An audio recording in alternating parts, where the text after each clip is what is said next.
بسم اللہ الرحمن الرحیم وعن المغیرۃ بن شعبۃ رضی اللہ عنہ ان رسول اللہ صلی اللہ علیہ وسلم کان اذا فرغ من الصلاة وسلم قال لا الہ الا اللہ وحدہ لا شریک له له الملک وله الحمد وهو على كل شيء قدیر اللهم لا مانع لما اعطیت ولا معطی لما منعت ولا ينفع ذا الجد منك الجد متفق علیہ۔ توجہ فرمائیں، حضرت مغیرہ بن شعبہ رضی اللہ تعالیٰ عنہ سے روایت ہے، فرماتے ہیں کہ رسول اللہ صلی اللہ علیہ وسلم جب نماز سے فارغ ہو جاتے تھے تو آپ یہ کلمات پڑھتے تھے: لا الہ الا اللہ وحدہ لا شریک لہ لہ الملک ولہ الحمد وہو علی کل شیء قدیر۔ ایک تو یہ کلمات جن کا معنی یہ بنتا ہے کہ لا الہ الا، فرمایا کہ الا اللہ، اللہ کے سوا کوئی معبود نہیں، وحدہ وہ اکیلا ہے، لا شریک لہ اس کا کوئی شریک نہیں ہے، لہ الملک ملک سارے کے سارے اسی کے لیے ہیں، ولہ الحمد اور تمام تعریفیں اسی کے لیے ہیں، وہو علی کل شیء قدیر وہ اللہ ہر چیز پر قادر ہے۔ اور آگے یہ کلمات بھی پڑھتے تھے: اللہم لا مانع لما اعطیت، کہ یا اللہ آپ جس کو دینا چاہیں اس کو کوئی روک نہیں سکتا، جو آپ دینا چاہیں کسی کو اس کو کوئی روک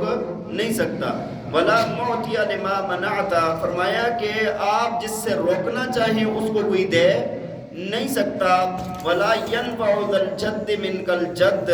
اور فرمایا کہ کوئی بھی توانگر شخص کو اس کی توانگری کام نہیں آئے گی، یعنی کسی مالدار کو اس کی مالداری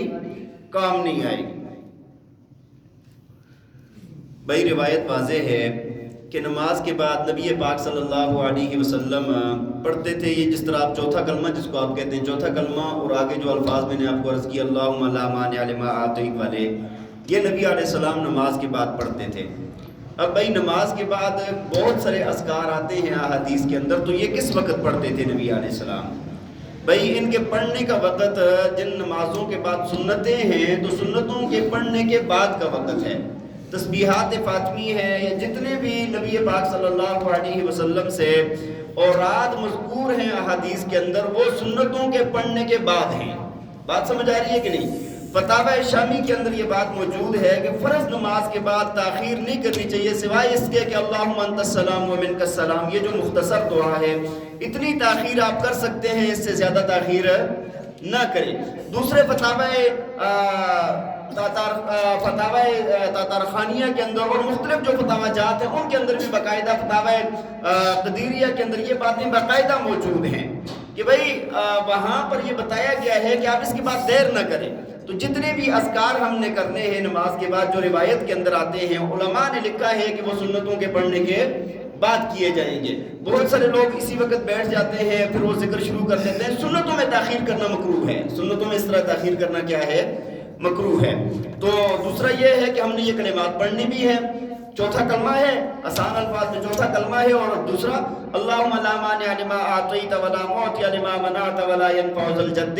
منک الجد۔ تو یہ حدیث سے نبی پاک صلی اللہ علیہ وسلم کا معمول نقل کیا جا رہا ہے کہ آپ پڑھتے تھے، تو ہمیں بھی چاہیے کہ ہم سارے کے سارے یہ کلمات